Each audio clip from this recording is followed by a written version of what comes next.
Bonsoir à tous et bienvenue dans cette nouvelle série où on va parler de parties historiques et on commence avec le championnat du monde 1986 qui se déroule en 20 rondes et on va examiner les 20, une vidéo par ronde évidemment.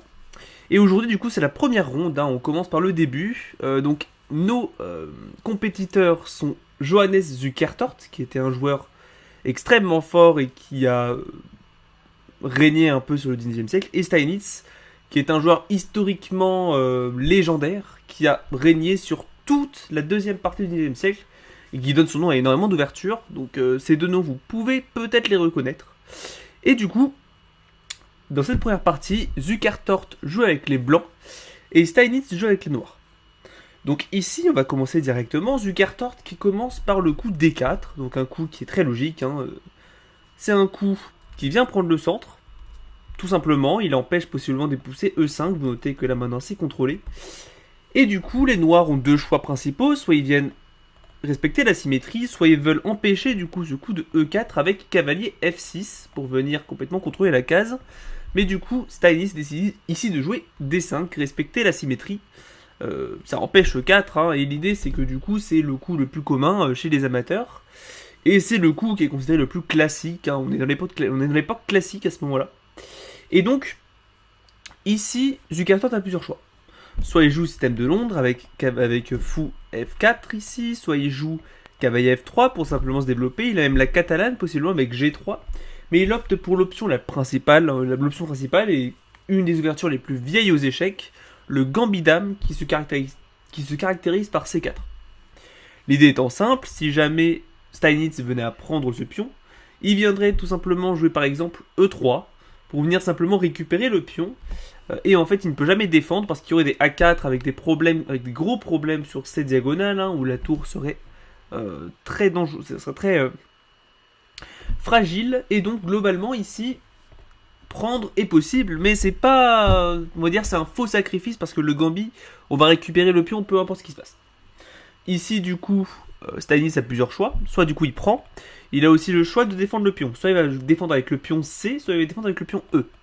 Et il décide ici de défendre avec le pion C, c'est ce qu'on appelle la défense slave. L'idée, du coup, c'est de défendre, mais en gardant la mobilité du fou ici. Si jamais il avait joué E6, vous notez que le fou aurait été coincé. Donc C6, et ici, les coups principaux que Zukertort aurait pu jouer sont les coups cavalier F3 et cavalier C3. Donc ça développe les cavaliers. Mais ici, il opte pour une option un peu plus rare, qui est logique, mais qui selon moi est un peu passive, mais vous allez voir qu'il a joué ça pas mal de fois durant ce championnat du monde. Et ici, il joue E3. Un coup logique, il vient simplement défendre le pion, et il vient un peu libérer la voie de ce fou, parce qu'il veut roquer extrêmement rapidement. Mais dans ce cas-là, moi j'aurais plutôt joué cavalier F3 et ensuite E3. Mais E3 est possible aussi, c'est loin d'être mauvais. Après, Steinitz a plusieurs choix. Soit il vient simplement se développer, il peut jouer E6 lui-même pour tout consolider. Mais il joue un coup qui est très logique, on a joué C6 pour ça, il vient jouer fou F5 pour simplement développer son fou. En général, quand on joue ce coup de fou F5 dans la slave, il faut faire gaffe à un petit détail, c'est-à-dire ce pion qui, vous notez, est chroniquement affaibli, et que les blancs vont en général pouvoir attaquer avec ce coup de dame B3. Ici, vous notez, ça vient attaquer le pion. Mais en fait, l'idée c'est que Steinitz a probablement vu une ligne qui était assez bonne pour lui. Ici c'est dame C7. Et après que les blancs aient par exemple pris en se disant ok mais je vais gagner un pion, le problème c'est que quand les noirs reprennent, vous notez que là le fou est en l'air. Donc les blancs ne peuvent pas capturer le pion. Et après par exemple cavalier C3 pour boucher la vue de cette dame et attaquer possiblement le pion encore une fois. On joue simplement E6 et la position est égale. Donc Steinitz a probablement vu ça. Et Zukertort aussi.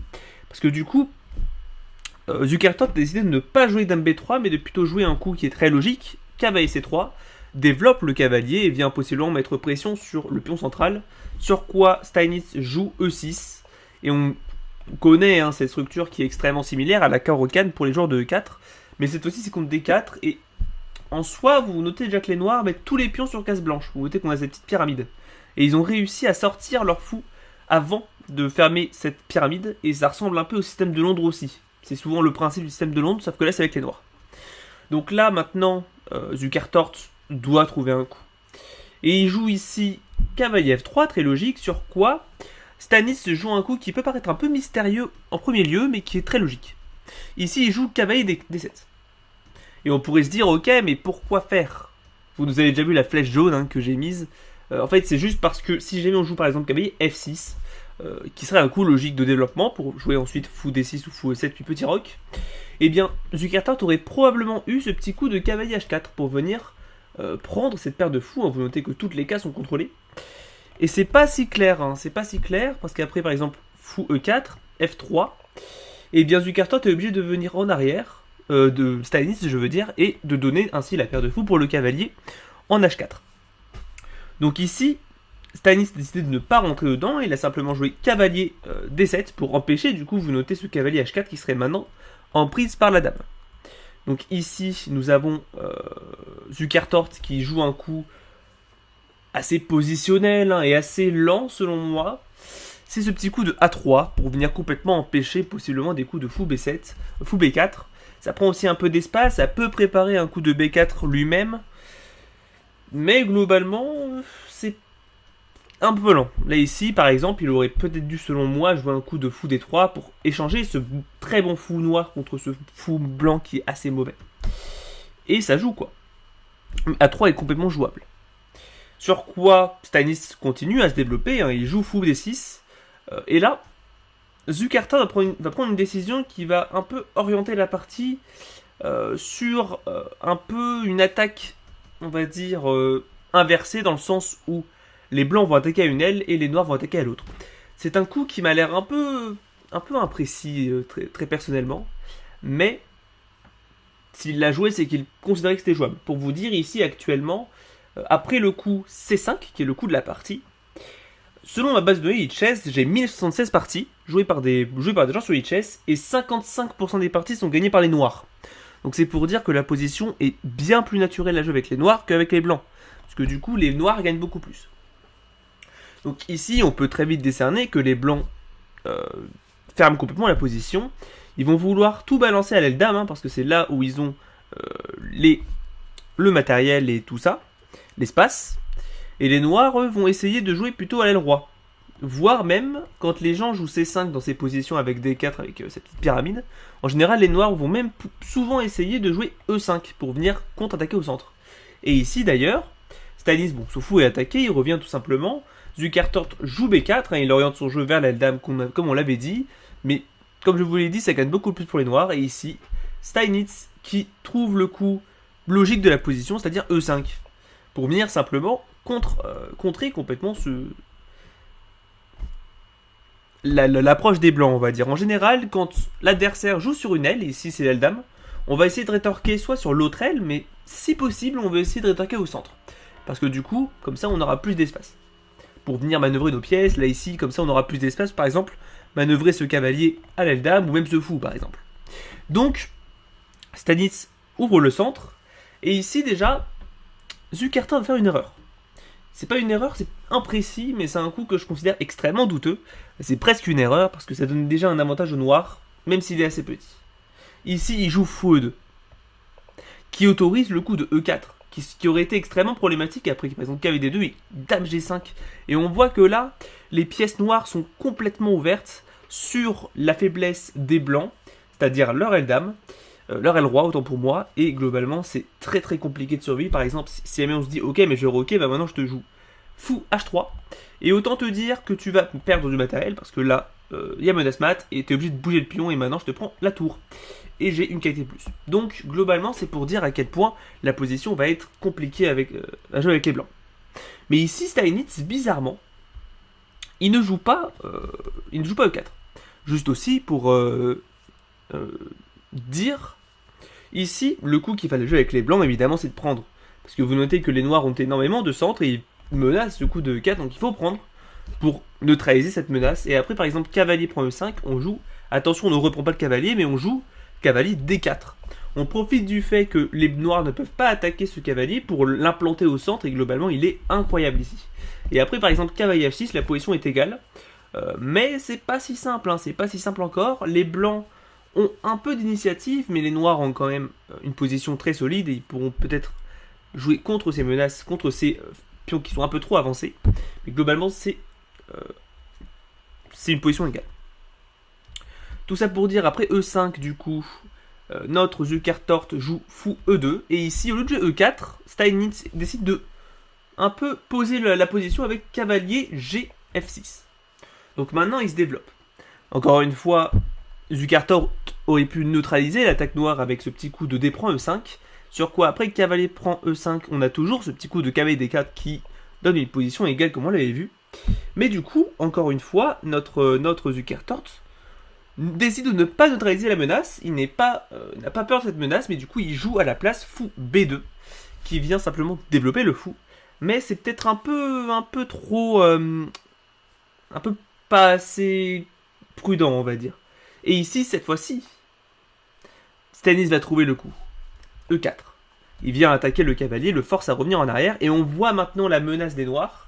Ici, on voit que les blancs voulaient jouer à l'aile dame, mais on voit que leur attaque est quand même assez lente, alors que les noirs, là, ils ont maintenant une énorme attaque à l'aile roi, sur un roi qui est encore au centre encore plus. Et ça va être chaud. Ça va être chaud, particulièrement parce qu'ici, Zukertort va jouer cavalier D2, qui empêche complètement le roi de possiblement sortir ici. Et là, ici, Steinitz prend l'initiative. Il prend l'initiative avec un coup qui peut paraître en général bizarre, mais ici il joue le petit coup de H5 qui vient complètement prendre l'initiative, et en fait il balance directement ses forces à l'aile roi. Son attaque est bien plus rapide que celle de Zukertort, dans le sens où évidemment Steinitz pourra peut-être coulisser la tour ici en G6 pour attaquer. Il aura aussi un énorme contrôle de la case G4, il pourra même peut-être pousser H4, H3 si jamais les blancs le laissent faire. Et globalement, ici, on voit très rapidement que l'attaque de Steinitz est extrêmement bonne. Elle est extrêmement forte et c'est très compliqué pour Zukertort de neutraliser cette attaque. Ici, il joue le coup naturel que beaucoup d'humains feraient. Là, ici, pour vous dire, il me reste 8 parties dans la base de données. 63% des gens ici ont joué ce coup, c'est H3. Pour complètement empêcher, vous notez cette petite avancée du pion H en H3 qui viendrait du coup affaiblir complètement l'aile roi blanche. Et aussi, ça peut contrôler possiblement la case G4 pour empêcher une infiltration d'un cavalier ou d'un fou. Maintenant, Steinitz va commencer à manœuvrer son cavalier pour le ramener à l'aile roi, et on va voir que ça va être une manœuvre qui est mythique dans le jeu d'échecs, qui est très connue. Et ici, on va voir qu'en fait, Steinitz, la position est tellement fermée et les blancs ne peuvent tellement rien faire qu'il a tout son temps. Et il va commencer, il va se dire, ok, comment je vais faire pour manœuvrer ce cavalier vers l'aile roi. Si vous avez envie de mettre pause pour essayer de trouver, je vous laisse mettre pause. En réalité, Steinitz s'est dit, ok, donc mon cavalier ici il bloque, je ne peux pas le mettre en avant parce que du coup le pion ici contrôle, ici je peux évidemment pas prendre parce que c'est défendu complètement par les pions, mais du coup comment je fais pour aller à l'aile roi? Et c'est donc après un peu de réflexion qu'il décide de jouer cavalier F8. Et ce cavalier F8, comme vous le voyez à la flèche bleue, c'est un coup en plusieurs coups, on va dire, c'est une idée en plusieurs coups, où Steinitz va décider de venir manœuvrer son cavalier en G6. Ici, Zukertort essaye de trouver du contre-jeu avec A4 pour venir du coup jouer sur son attaque, mais Steinitz est bien plus rapide et il va continuer avec cavalier G6. Zukertort joue ce petit coup de B5, et là ici, c'est là où Steinitz va faire un coup qui est extrêmement intéressant et qui vient sceller, on va dire, le sort de Zukertort dans le sens où il va subir une attaque éclair qui va faire très mal. Ici, Zukertort joue, Steinitz, autant pour moi, joue le coup cavalier H4. Donc il continue de manœuvrer son cavalier, ça fait 3 fois qu'il bouge le même cavalier, il attaque le pion G. Ici, le meilleur coup aurait probablement été fou F1 pour essayer de plus ou moins survivre avec peut-être des dame E2 ou dame C2 et grand roc. Ici, c'est plus ou moins forcé parce que l'aile roi est complètement faible. Mais du coup, à la place, Zukertort opte pour une option qui vise à juste ne pas trop développer ses pièces. Il joue G3, mais c'est une erreur selon moi, même si je ne l'ai pas mise. C'est dans le plan de Steinitz qui maintenant va jouer l'incroyable coup cavalier G2. Très bon coup.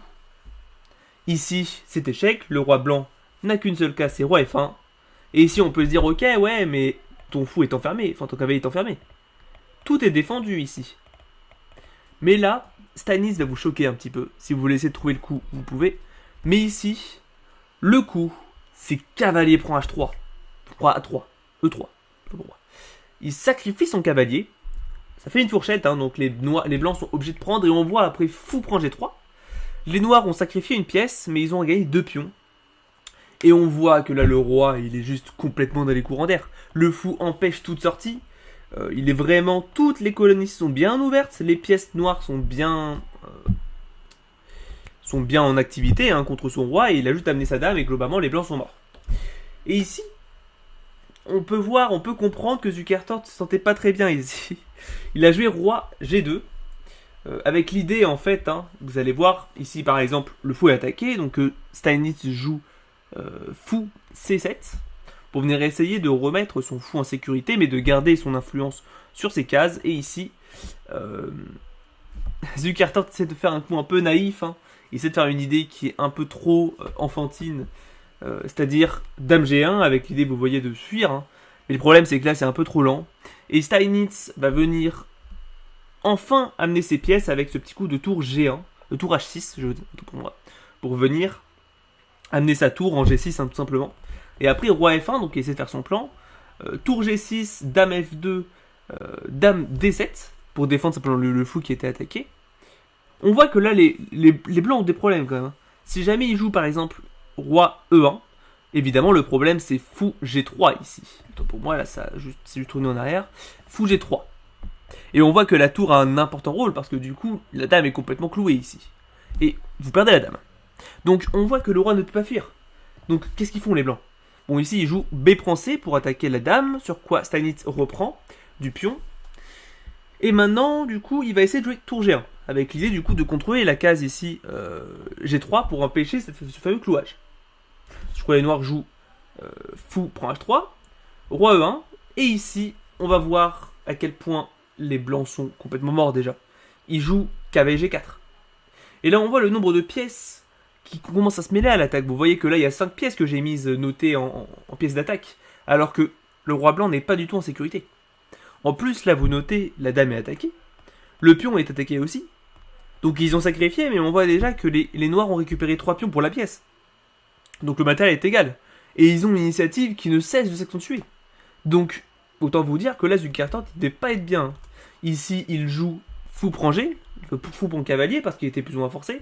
Fou prend G4 joué par les noirs pour empêcher du coup la fuite du roi. Cavalier 2, donc il essaye de continuer à se frayer un chemin ici. Hein. Il se fraye un chemin. Mais du coup ici, vous l'avez vu, Steinitz joue dame E7. Ici, si jamais il y avait si jamais il y avait roi D1, il y avait tour F6 qui aurait pu poser problème, hein, avec l'idée qu'après il y aurait soit tour F3, soit fou F3, et globalement les noirs sont les blancs sont quand même extrêmement mal, hein. Ils ont 3 pions qui sont bien passés et protégés, qui arrivent pour faire dame, hein, parce que là c'est quasiment instoppable. Donc ici, Zukertort joue cavalier F4 pour venir attaquer le fou, attaquer la tour. Ici, son idée c'est que si jamais les noirs prennent, hein, ici ils vont simplement reprendre de la dame. Ça va un peu parce que du coup il commence à liquider les pièces. Donc évidemment Steinitz n'a pas pris. Il a joué à la place tour H6. Tour F6 c'était également possible. Et on voit l'idée de Steinitz, hein, qui est très simple. Il veut jouer G5 pour attaquer le cavalier et ensuite venir profiter de cette colonne F. Et c'est exactement ce qui va se passer après fou C3 joué par Zukertort. G5, cavalier E2 et tour F6. Et on voit que ici les blancs commencent à souffrir. Hein. Leur dame est complètement enfermée. Le roi est encore au centre et ça l'expose à énormément d'attaques. Ici, notre Zukertort joue dame G2 pour essayer de se sortir, hein, de l'attaque. Et ici, évidemment, Steinitz commence vraiment à vraiment saouler Zukertort avec ce coup de tour F3 qui attaque le pion. Si jamais, évidemment, c'est un faux sacrifice parce que si jamais on prenait, hein, du cavalier, il y aurait E prend F3 avec une fourchette qui vient de gagner beaucoup trop de matériel pour que ce soit bien pour les blancs. On voit qu'ils perdent, hein, juste la partie. Et donc ici, Zukertort essaie de tenir un petit peu plus avec ce petit coup de cavalier F1 pour défendre le pion qui était attaqué. Tour B8 joué par Steinitz pour continuer, hein, pour prendre tout simplement les colonnes ouvertes. Et on voit ici que en fait les blancs sont complètement enfermés, enfin ils sont complètement ligotés, ils ne peuvent rien faire. Ici, le roi blanc, on a l'impression qu'il s'enfuit, mais du coup, c'est déjà trop tard. Ici, pour vous dire, Steinitz aurait pu prendre un avantage qui aurait déjà plus ou moins forcé l'abandon avec fou H3, qui force du coup prise, hein, parce que c'est l'une des seules cases. Sur quoi après dame prend G, tour prend G et fou prend cavalier. Bah les noirs n'ont simplement une pièce de plus en fait. Donc globalement c'est pas bien. Mais après du coup roi D2, ici Stanis va jouer plus, il va prendre Zukertort au coup. Il va balancer les pions l'aile roi et on va voir du coup la puissance des pions avec du coup F5. Il commence simplement à pousser ses pions passés et on va voir que ça va être inarrêtable. Ici Zukertort joue A5 pour essayer d'avoir du contre-jeu. Mais même si jamais Stanis faisait n'importe quoi, son pion s'arrêterait en A6. Hein, il fait pas grand chose. F4 joué par Stanis cependant, pour venir simplement continuer à mobiliser ses pions. Tour H1 joué par Stanis pour essayer, j'imagine, de contrôler un peu essayer de contrôler cette poussée à l'aile roi. Hein. Sur quoi Stanis joue Dame F7 pour défendre un peu ce pion, venir mettre les forces sur la colonne F. Tour E1. F prend E3, cavalier prend E3 et tour F2 joué par Stanis. Et du coup, on voit pourquoi elle a joué Dame F7, parce que du coup, ça défend cette case, et ça y est. Les blancs perdent en force, en fait. Hein. Ici, Zukertort a enfin décidé d'abandonner sous-entendument, c'est pas ça se dit pas, mais vous avez compris, en jouant Dame prend tour, hein, je te sacrifie la Dame pour essayer de survivre.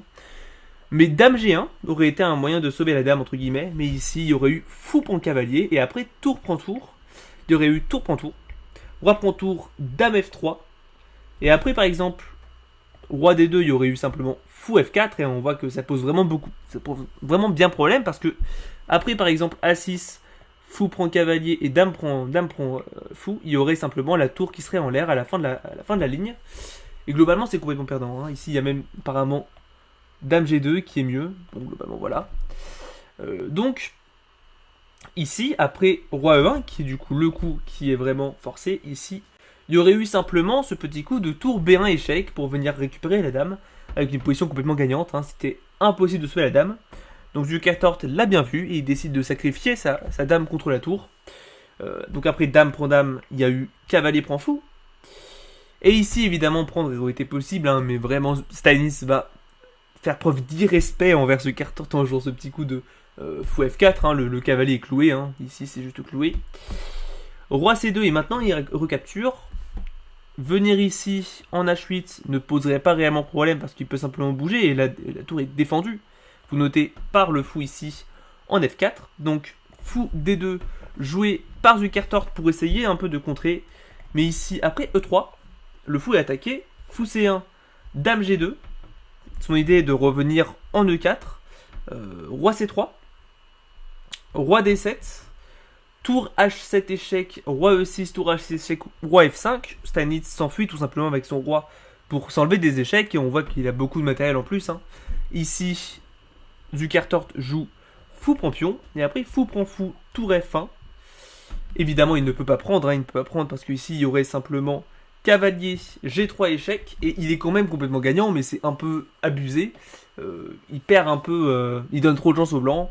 Et du coup, il va pas tomber dedans. Il va simplement jouer fou F4 et ici Zukertort abandonne parce qu'il ne voit plus l'intérêt de jouer. Hein. Ici, il a juste beaucoup trop de matériel en moins et c'est juste indéfendable. Ici, l'ordinateur dit que c'est mat en 9.